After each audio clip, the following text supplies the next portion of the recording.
The emergency alarm screamed through the research station like a dying animal.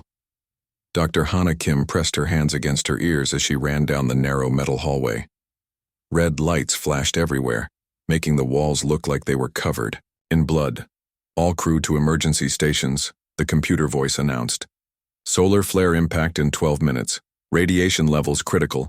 Prepare for immediate evacuation. Hana burst into her laboratory where she had spent the last 8 months, studying soil samples from the planet below. Glass tubes filled with dirt and strange crystals covered every surface.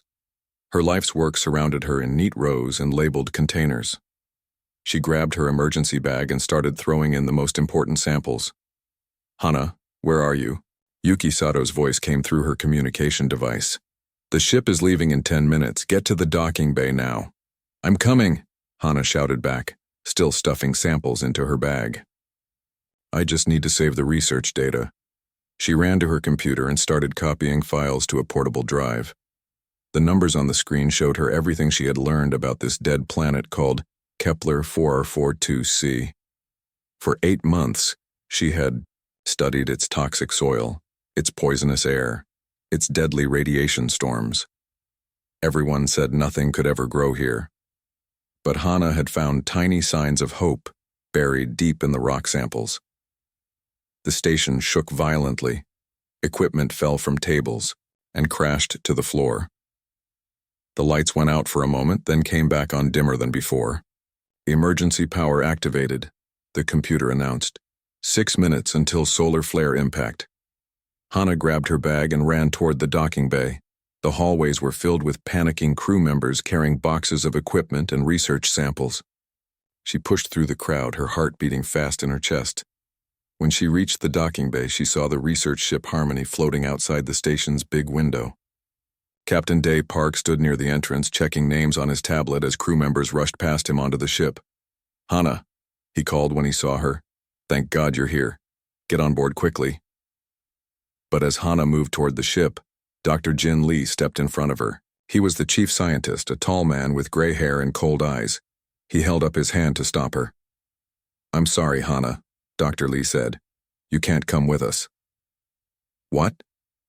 Hana stared at him in shock. "What do you mean I can't come?"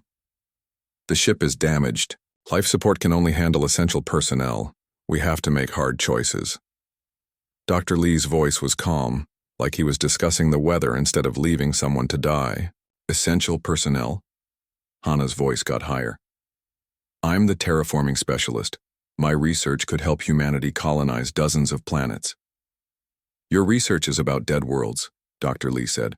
"We're taking the genetic samples and the biological data.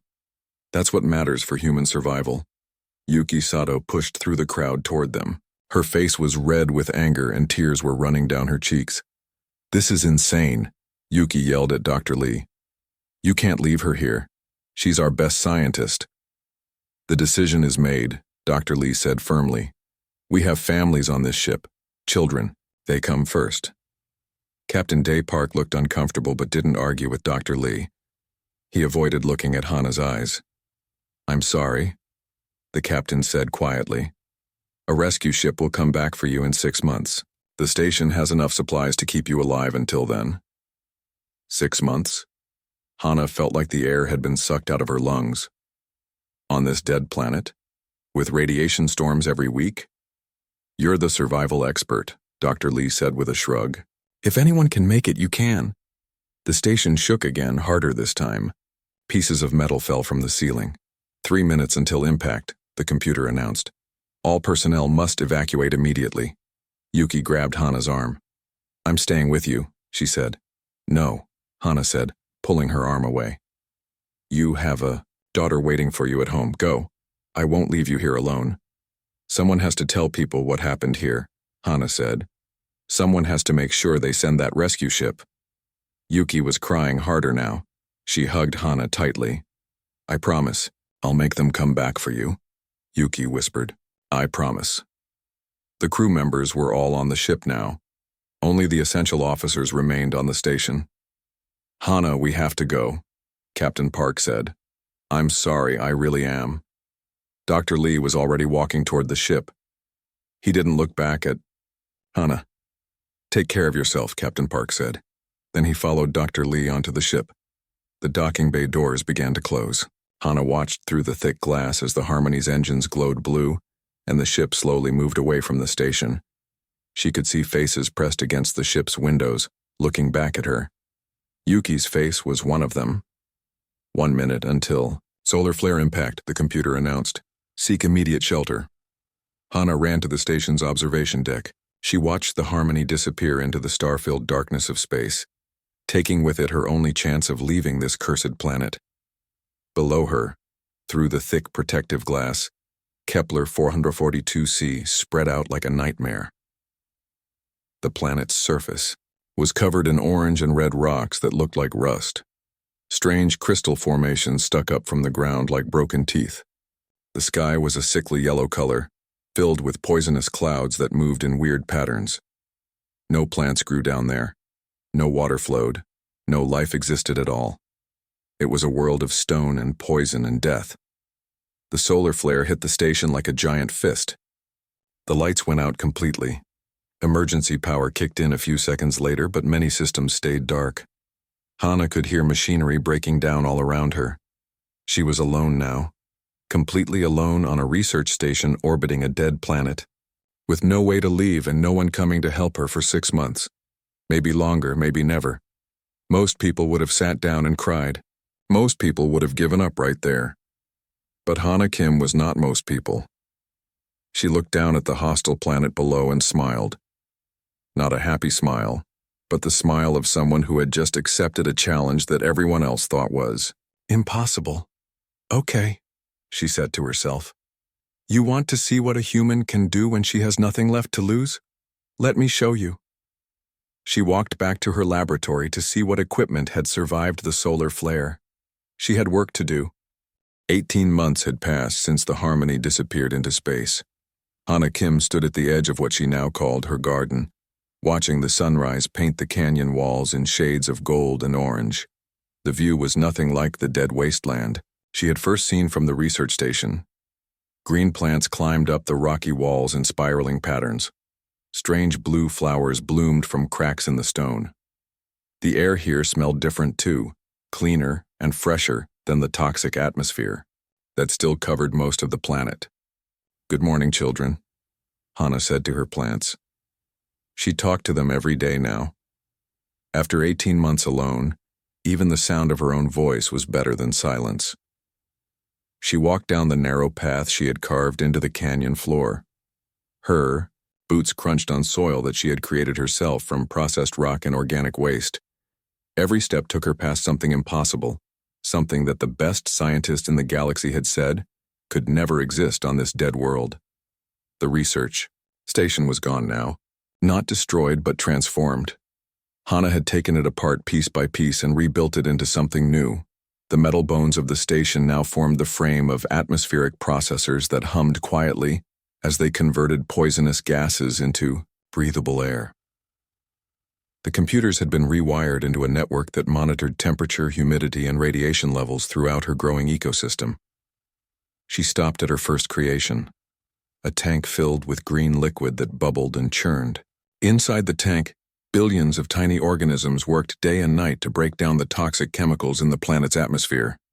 These bacteria were her children, genetically modified from samples she had saved from her laboratory. They were designed to eat poison and breathe out oxygen. You're doing good work, she told them, checking the readings on a screen made from salvaged equipment. The numbers showed that oxygen levels in the canyon were now high enough for her to breathe without her helmet for short periods. Next, she visited the fungus farms. These strange white mushrooms grew in dark caves she had dug into the canyon walls. They fed on the planet's mineral-rich soil and produced organic compounds that other plants could use for food. The fungi were her foundation, the base of a food chain that was slowly spreading across the planet's surface. The most impressive site was the lightning farm. During the planet's frequent electrical storms, massive towers that Hana had built from the research station's antenna array captured the energy and stored it in batteries. The electricity powered her atmospheric processors, her water purification systems, and the grow lights that helped her plants survive the planet's long nights. "Fire from heaven," she said, watching sparks dance between the tower's metal fingers. "That's what you are." She had learned to love the storms that had once terrified her. Each bolt of lightning was power she could use to transform this world. Each flash of electricity was another step toward making something living from something dead. The water reclamation plant was her proudest achievement. Built into a natural cave system, it collected moisture from the air and filtered it through layers of sand, charcoal, and her specially designed bacteria. The system produced clean water from the planet's toxic humidity, giving her plants the life they needed to grow. As she worked, Hana thought about the people who had abandoned her. Captain Park with his guilty eyes, Dr. Lee with his cold calculations, even Yuki, who had promised to send help but whose rescue ship had never come. She had been angry at first.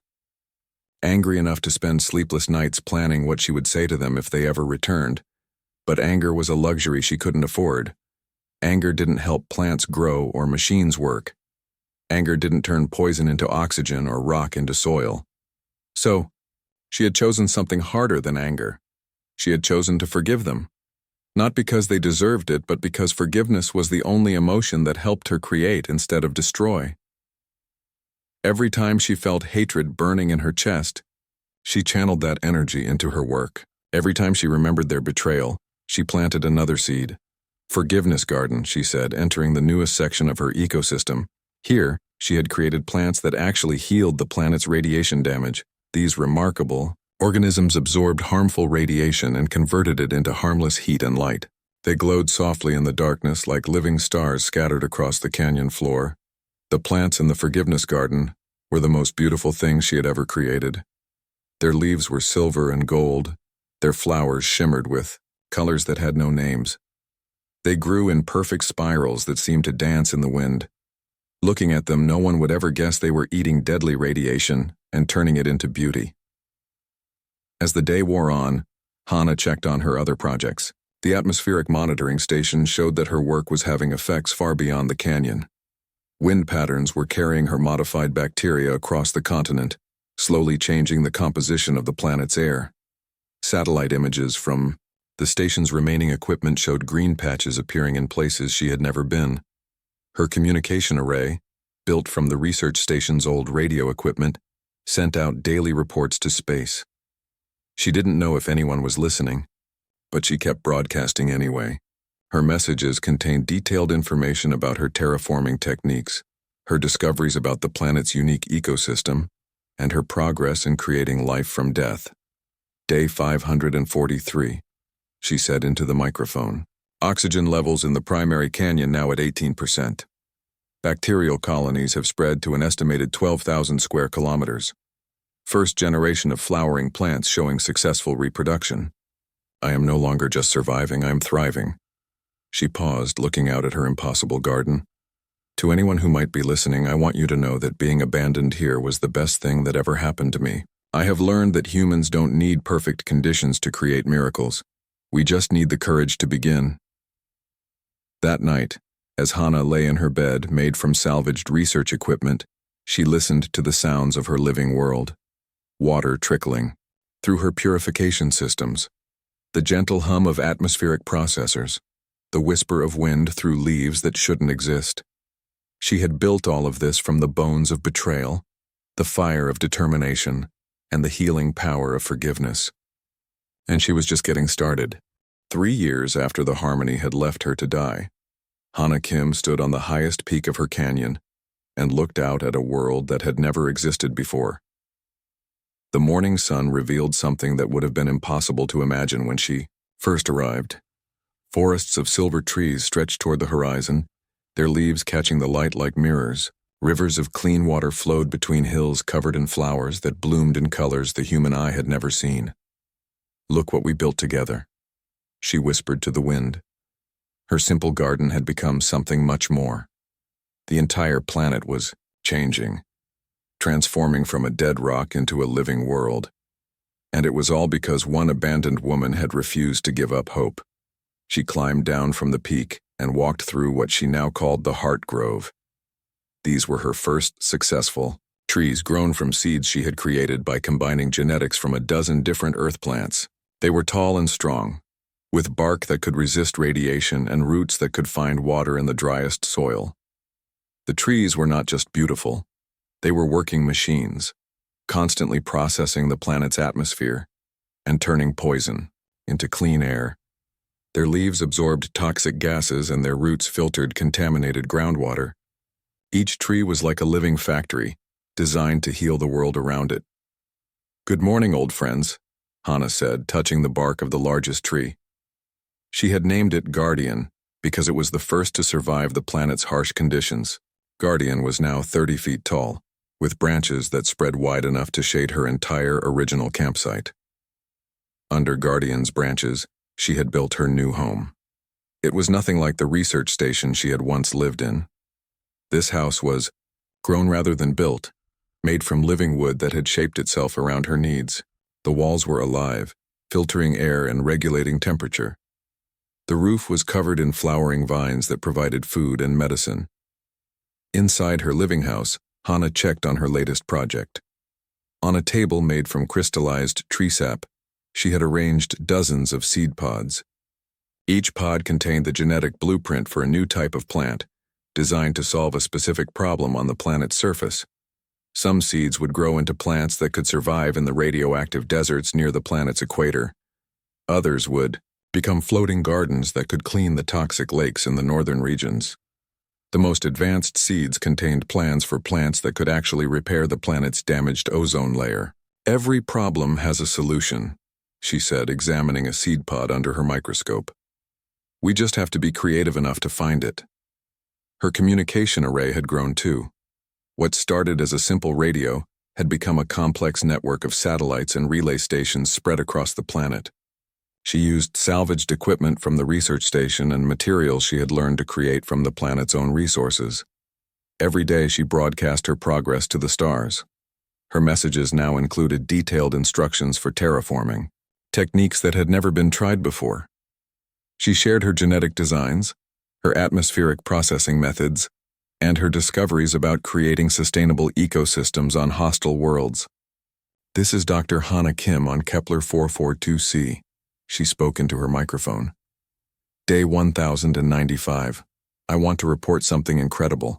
The planet's weather patterns are stabilizing. The toxic storms that once covered the entire surface now only occur in the polar regions. My atmospheric processors have converted 60% of the planet's air into breathable atmosphere." She paused, watching a family of small animals drink from a stream outside her window. She had created these creatures from modified genetics, designing them to be the planet's first native wildlife. They looked like a cross between rabbits and lizards, with fur that could change color to match their surroundings. "But the most amazing thing is not what I've accomplished," she continued. "It's what I've learned. Terraforming isn't about forcing a world to become like Earth. It's about working with what's already here and helping it become something new and beautiful." Her technique was completely different from traditional terraforming methods. Instead of trying to replace the planet's natural systems, she had learned to work with them. She used the planet's electrical storms as a power source. She turned its toxic atmosphere into food for her bacteria. She transformed its harsh radiation into energy for her healing plants. The result was not an Earth-like world, but something entirely new. A planet where silver trees grew in spirals toward the sky, where flowers bloomed in impossible colors, where the very air seemed to shimmer with life. The Forgiveness Garden had become the most remarkable place on the planet. Here, plants that fed on radiation had created a landscape that glowed softly in the darkness. The trees had leaves made of living crystal that sang in the wind. The flowers produced nectar that could heal radiation sickness in humans. Every plant in the Forgiveness Garden represented a choice Hannah had made to create rather than destroy. When she remembered Captain Park's guilty face, she planted a tree that would purify water for generations. When she thought of Dr. Lee's cold calculations, she grew flowers that would provide medicine for the sick. When she missed Yuki's friendship, she created beautiful gardens that would bring joy to anyone who saw them. "Forgiveness is not about forgetting," she said to the glowing plants around her. "It's about transforming pain into something beautiful." As she worked in her garden, Hana felt a strange sensation. She was being watched. She looked up at the sky and saw something that made her heart race with excitement and fear. A small light was moving across the sky, too regular to be a natural phenomenon. It was a spacecraft, approaching the planet from the direction of Earth's solar system. After 3 years of solitude, Hana was about to have visitors. She ran to her communication array and began broadcasting on emergency frequencies. "This is Dr. Hana Kim on Kepler 442c. I see your ship approaching. Welcome to my world." The response came immediately, filled with static, but clearly human. "Hana, this is Commander Tae Moon of the Earth Defense Force. We're here to rescue you. Please respond with your location." Hana smiled, looking out at her impossible garden, her transformed world, her living masterpiece created from abandonment and hope. "Commander Moon," she replied, "I'm exactly where I need to be." Commander Tae Moon stared at the planet below through the bridge window of his ship, the Redemption. What he saw made no sense. The mission briefings had described Kepler 442c as a dead world, a toxic wasteland where no life could survive. But the planet spinning slowly beneath them was green and blue, with white clouds swirling over continents covered in forests. "Are you sure we have the right coordinates?" he asked his navigator, Lieutenant Sol Kang. "Confirmed, sir," Sol replied, checking his instruments for the 3rd time. "This is definitely Kepler 442c, but the atmospheric readings don't match our records. Oxygen levels are showing 21%. That's breathable air, sir." Behind them, Captain Day Park sat in uncomfortable silence. He had volunteered for this rescue mission despite his retirement, driven by 5 years of guilt over abandoning Dr. Hana Kim. His hair had gone completely gray in the years since the Harmony incident, and deep lines marked his face. "She's alive," he whispered, more to himself than to anyone else. "She actually survived." Dr. Jin Lee stood near the back of the bridge, trying to make sense of the data streaming in from their sensors. As the man who had made the decision to leave Hana behind, he had the most to lose if she had somehow accomplished the impossible. "The readings must be wrong," Dr. Lee said. "One person can't terraform an entire planet. It's scientifically impossible." "Tell that to the planet," Commander Moon replied. "Sol, take us down to the coordinates Dr. Kim provided." As the Redemption descended through the atmosphere, the crew pressed against the windows to get a better look at the world below. What they saw left them speechless. Vast forests of silver trees stretched as far as the eye could see. Rivers of crystal-clear water wound between hills covered in flowers that seemed to glow with their own inner light. The sky was a perfect blue, with no trace of the toxic yellow clouds that had once covered the planet. "My God," Captain Park breathed. "What has she done?" They landed in a clearing near the canyon where Hana had sent her signal from. As the ship's engines powered, down the crew could see movement in the trees around them. Small animals with color-changing fur watched them curiously from the branches. Birds with metallic feathers sang songs that sounded like music. "Full environmental suits," Commander Moon ordered. "We don't know if the air is really safe." But as they opened the ship's doors, their instruments confirmed what their eyes were telling them. The air was not just safe to breathe. It was cleaner than the air in most Earth cities. A figure emerged from the forest, walking toward them with confident steps. She was tall and lean, with skin bronzed by years under an alien sun. Her dark hair was streaked with silver, and her eyes held a depth that spoke of someone who had seen impossible things. It was Hana Kim, but not the Hana they remembered. This woman moved like she belonged in this alien landscape, like she was part of the living world around her. "Welcome to Kepler 442c, she said, pulling off her helmet to breathe the open air. "I hope you like what I've done with the place." Captain Park stumbled forward, his face wet with tears. "Hana, I'm so sorry. We thought we were coming back to bury you. Instead, you found me planting gardens." Hana replied with a smile. "Life has a way of surprising us." Dr. Lee approached more cautiously, his scientific mind struggling to accept what he was seeing. How is this possible? The atmospheric readings, the vegetation, the wildlife. This should have taken centuries. It did take centuries, Hana said. I just compressed them into 3 years. She led them through her transformed world, explaining her techniques as they walked. She showed them the bacterial colonies that had spread across the planet, converting toxic gases into breathable air. She demonstrated how her modified plants could survive in conditions that would kill normal vegetation. She revealed the network of atmospheric processors built from the bones of the old research station. Every piece of equipment you left behind became part of the solution, she explained. The metal framework of the station became the structure for my atmospheric processors. The computers became the nervous system that monitors and controls the entire ecosystem. They walked through the heart grove, where massive trees created a canopy of living light. Bioluminescent moss covered the ground, providing a soft glow that made the forest look like something from a fairy tale. These trees are the foundation of everything, Hana said, touching the bark of Guardian, her first successful creation. They process the atmosphere, filter the water, and provide habitat. For the wildlife, each tree is a complete ecosystem in itself. Sol Kang, the young engineer, was fascinated by the technical aspects of Hana's work.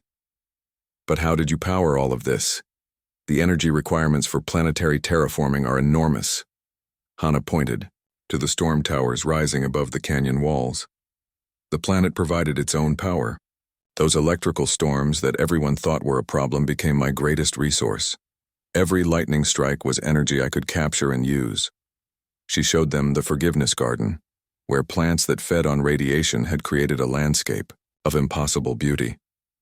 The trees here had leaves that looked like living jewels, and the flowers produced light that could be seen from space. This is where I learned the most important lesson, Hana said. Terraforming isn't about conquering a world. It's about understanding it and working with it to create something new. As they explored, Yuki Sato remained quiet, overwhelmed by guilt and wonder. She had spent 5 years fighting for a rescue mission, convinced that her friend was dead. Now she found herself in a paradise that one abandoned woman had created with nothing but knowledge and determination. I failed you, Yuki finally said.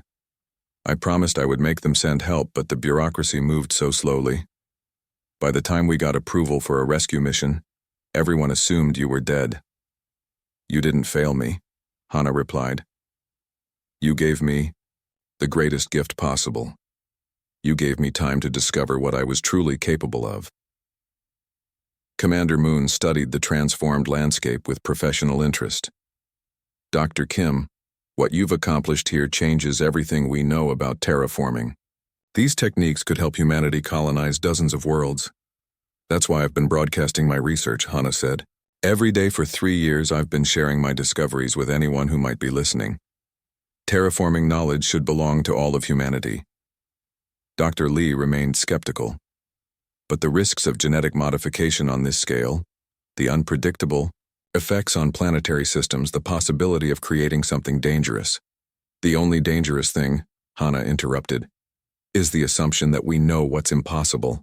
3 years ago, you thought it was impossible for me to survive here. Now you're standing in forests that shouldn't exist, breathing air that was once poison, surrounded by life that was created from death. As the sun set over the transformed world, painting the sky in shades of gold and purple, the rescue team gathered around a fire that Hana had built from crystallized tree sap. The flames burned with colors that existed nowhere else in the universe. So what happens now? Captain Park asked. Do you want to come home? Hana looked around at her living world, at the impossible gardens she had grown from abandonment and hope. This is my home now, she said. But I'm not alone anymore. I have visitors. She smiled at the team that had come to rescue her, seeing them not as her salvation, but as her first students in the art of creating life from nothing. Besides, she added, I'm just getting started. 6 months after the rescue team arrived, Kepler 442c had become the most important planet in human space. Ships arrived every week, carrying scientists, engineers, and terraforming specialists who wanted to learn from Dr. Hana Kim's revolutionary techniques. But the woman who had created a miracle from abandonment faced the hardest decision of her life. The Earth Council wants to give you the highest honors in human history, Commander Moon said, reading from an official document. The Terraforming Medal of Excellence, the Scientific Achievement Award, and a full pardon for any actions taken during your time here. Hana laughed, a sound like wind chimes in her transformed garden. A pardon? For what crime? Making a dead world bloom? They were sitting in her living house, surrounded by walls that filtered air and provided light. Through the windows, they could see the latest expansion of her ecosystem, where new species of plants were being tested in specialized growth chambers. The Earth Defense Force wants to establish a permanent research station here, Commander, Moon continued. Full funding, unlimited resources, a team of the best scientists in human space. You would be the director, of course. And I would have to follow Earth protocols, fill out reports, attend committee meetings, Hana said. Turn my garden into a laboratory. Young engineer Sol Kang looked up from the plant specimens he was studying. Over the past months, he had become Hana's most eager student, learning her techniques for genetic modification and atmospheric processing. Dr. Kim, Sol said, with proper funding and a full team, you could terraform a dozen worlds, maybe more. I could, Hana agreed. But, should I? She walked to her window and looked out at the Forgiveness Garden, where plants that fed on radiation continued their slow work of healing the planet's ancient wounds. The silver and gold leaves caught the afternoon light, creating patterns that seemed to dance in the breeze. When I was first abandoned here, I thought survival meant finding a way to leave, she said. But I learned something different. I learned that some problems can't be solved with more resources or bigger teams. They require something else entirely. Dr. Jin Lee, who had spent months studying Hana's techniques, looked uncomfortable. What do you mean? I mean that what happened here was only possible because I had nothing left to lose, Hana explained. When you have unlimited resources, you think conventionally. When you have nothing, you have to think creatively. She had been offered everything. A return to Earth as a hero. Leadership of the greatest terraforming project in human history. Resources beyond imagination. But each offer came with restrictions, committees, oversight, and the slow bureaucracy of large organizations. There are 47 planets in human space that are considered impossible to terraform, she continued. Too toxic, too radioactive, too hostile for conventional techniques. But I've developed methods that could work on every one of them. Captain Day Park, who had remained on the planet as part of the permanent research team, understood what she was really saying. You want to do this work yourself. Not alone, Hana said, looking at Sewell and the other young scientists who had volunteered to stay and learn from her. But not as part of a massive bureaucracy either. Small teams, direct action, focused effort. The conversation was interrupted by an alert from the communication array. Another ship was requesting permission to land, carrying what the message described as urgent scientific materials. An hour later, they watched as a small cargo ship touched down near the canyon. The crew that emerged was different from the usual scientists and officials. These were colonists, families with children, people looking for a new home rather than research data. Their leader was a woman named Dr. Mai Chen, a xenobiologist who specialized in extreme environments. She approached Hana with a mixture of respect and desperation. Dr. Kim, she said, we've been following your broadcasts for 2 years. We represent a group of colonies that have been struggling to survive on marginal worlds, planets that are too harsh for normal terraforming but might respond to your techniques. What kind of worlds? Hana asked. Ice worlds with underground oceans. Desert planets with mineral-rich soil but no atmosphere. Volcanic worlds with geothermal energy but toxic surface conditions. Dr. Chen's eyes were bright with hope. Worlds that Earth has written off as impossible. Hana felt a familiar stirring in her chest, the same feeling she had experienced when she first looked down at Kepler 442c and saw potential instead of death. How many colonies are we talking about? She asked. 17 systems. Maybe more if word spreads. Dr. Chen pulled out a data pad showing star charts and planetary surveys. These are people who have already committed to living on impossible worlds. They just need someone to show them how to make those worlds livable. That evening, Hana gathered her closest companions around the fire pit in her garden. The flames danced with their usual impossible colors, casting moving shadows on the faces of people who had become her family. "I have a choice to make," she said. "I can stay here and become the director of the largest terraforming project in human history, or I can do something else." "What else?" Yuki asked. She had extended her stay indefinitely, unable to leave the friend she had thought lost forever. "I can take a small team and visit those 17 colonies. I can share what I've learned directly, with people who need it most." Hana stirred the fire with a stick of crystallized wood. "I can turn impossible worlds into gardens, one planet at a time." Saul leaned forward eagerly. "I want to come with you." "It won't be easy," Hana warned. "Each world will be different, each challenge will be unique. We'll be working with limited resources, no bureaucratic support, no safety net." "Like you had here," Sewell pointed out. "Exactly like I had here." Commander Moon looked troubled. "The Earth Council won't like this decision.